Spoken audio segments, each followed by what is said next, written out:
سبحان اللہ.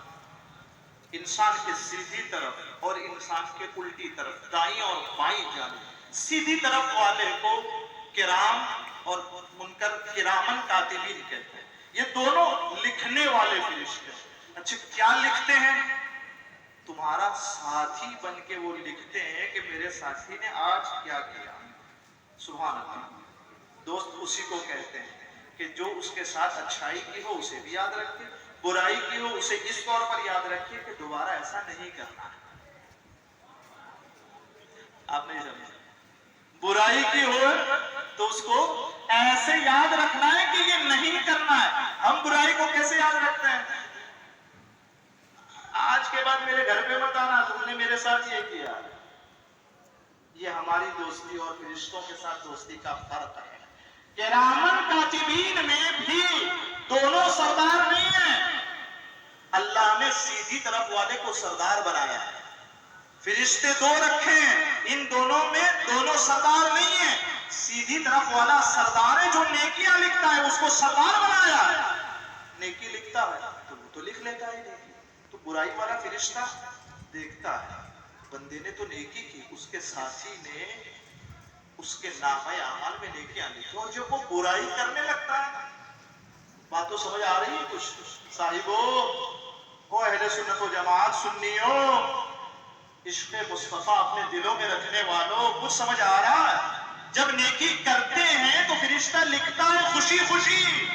برائی جب ہو جاتی ہے ادھر والا فرشتہ لکھتا نہیں ہے. نیکی کی تو اس نے کیا کیا؟ لکھ لیا. برائی ہوئی تو اس کو کیا کرنا چاہیے تھا؟ لکھنا چاہیے تھا نا. یہ نہیں لکھتا. یہ پہلے اس سے پوچھتا، اے سردار اس نے برائی کی ہے، کیا برائی لکھ لو؟ برائی لکھ لو. ادھر والا فرشتہ کہتا ہے نہیں ابھی نہیں لکھنا ہے. سبحان اللہ. پھر دوسری بار برائی ہوئی، پھر یہ فرشتہ پوچھتا سردار لکھ لو اس کی برائی. پھر فرشتہ کہتا ہے نہیں ابھی تیسری بار نہیں ہوا ہے، توبہ کی مہلت دے دے. توبہ کی مہلت دے، اسے ٹائم دے کہ توبہ کر لے. تیسری بار ہو جاتی ہے جب برائی، پھر یہ فرشتہ اسے پوچھتا ہے سردار اب تو تیسری مرتبہ کر لیے، کیا لکھ لو؟ اب جواب دیتا ہے ہاں اب یہ بے شرم ہو گیا ہے، بے حیا ہو گیا ہے، لکھ لے اب اس کا گناہ. 3 مرتبہ جب برائی ہوتی ہے تو 1 مرتبہ لکھی جاتی ہے. سبحان اللہ. کہنے کی بات ہے، لیکن یہ کرم ہے حضور کا کہ حضور کے صدقے اللہ نے فرشتوں کو کیسا ساتھی بنایا ہے ہمارا.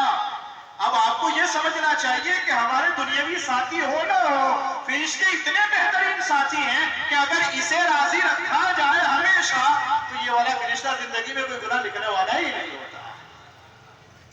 بار بار برائیاں نہ ہو.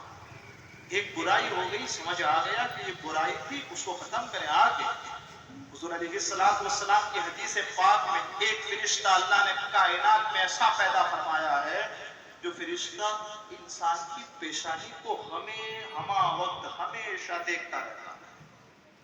جو بھی انسان دنیا میں پیدا ہوا ہے نا، ہر انسان کی پیشانی کو ہر وقت وہ فرشتہ دیکھتا رہتا ہے. اس کا کام کیا ہے؟ وہ پیشانی کو دیکھتا ہے.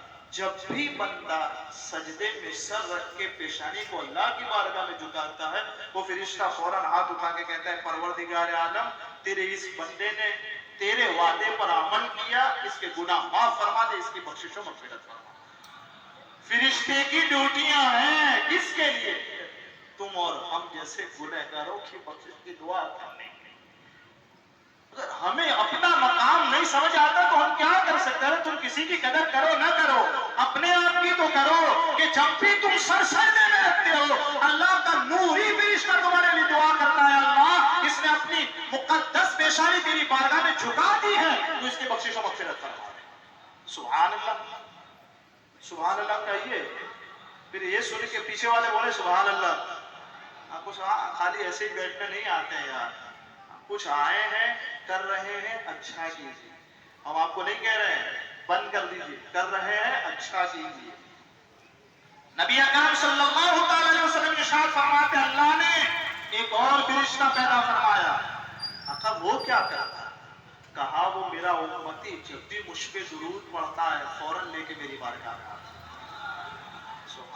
اس کی ڈیوٹی کیا ہے؟